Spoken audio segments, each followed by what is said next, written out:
Je n'avais plus pensé à Julie depuis très longtemps, jusqu'à hier soir. Peut-être le fait que bientôt je vais partir en vacances dans mon village. Et ce texto de Thomas que j'ai reçu hier alors que j'étais au travail. Enfants, nous étions les meilleurs amis du monde. On nous appelait souvent les 4 fantastiques. On passait notre temps ensemble à jouer, à parler, à vivre nos aventures imaginaires dans les alentours de notre village. Julie, Agathe, Thomas et moi, Raphaël, on s'est connus en primaire.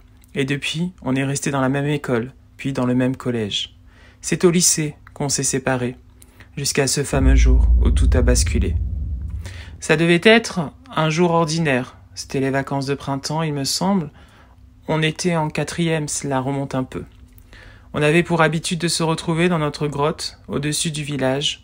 On l'avait découvert quelques années auparavant. C'était devenu notre QG, avait décidé Julie. Julie, c'était la meneuse du groupe. Pour accéder à cette grotte, on devait escalader une paroi rocheuse. Elle n'était pas dangereuse, d'ailleurs on l'avait empruntée à de nombreuses reprises. La veille, Julie nous avait tous envoyé un message pour qu'on s'y retrouve. Durant la nuit, et je pense que c'est à cause de ça, en tout cas c'est ce qu'on nous a dit à l'époque, la pluie était tombée une bonne partie de la nuit. On s'est retrouvés dans la grotte, il manquait Julie. Quand elle est arrivée, on a senti que quelque chose n'allait pas, mais on n'a pas insisté. Et Julie est très vite redevenue notre Julie.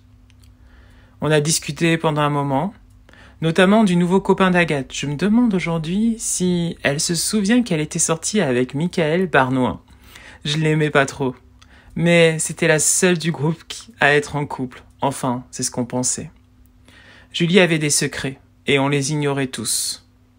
On n'avait pas vu l'heure passer, comme d'habitude. Ma mère m'a envoyé un message, et on a décidé de rentrer. Thomas et Agathe sont descendus en premier, puis ce fut mon tour. C'est à ce moment que Julie m'attrapa le bras. « Je suis désolée », m'avait-elle dit. « De quoi ?» lui ai-je répondu. Je n'ai jamais eu de réponse. Elle m'a souri et m'a fait signe d'avancer. C'est allé trop vite, très vite, trop vite même. J'ai entendu les pierres glisser et quand je me suis retournée, Julie n'était plus là. Je l'ai appelée. Les autres sont revenus. On a regardé en bas de la grotte, elle n'y était pas. On a appelé nos parents, on a dû expliquer ce qui s'est passé. Tout le village a commencé à chercher le corps de Julie. La police est venue, on a dû plus d'une fois répéter ce qui s'était passé. Les parents de Julie étaient effondrés. On a enterré un cercueil vide, car on n'a jamais retrouvé le corps de Julie. Je n'ai jamais parlé à quiconque des derniers mots de Julie. Je suis désolée. Que voulait-elle dire ce jour-là ?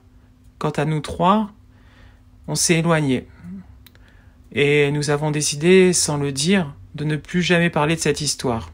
Les parents de Julie ont déménagé. Moi, j'ai quitté le village pour m'installer en ville et travailler. Thomas est aussi parti. D'après nos derniers échanges, il travaille dans une banque. Agathe est restée dans la région. Elle s'est mariée et elle a un enfant. Nous étions les meilleurs amis du monde. Et aujourd'hui, on se parle à peine. Ou pour se souhaiter la bonne année ou nos anniversaires. C'est pour ça que je fus surpris hier soir d'avoir reçu ce texto de Thomas.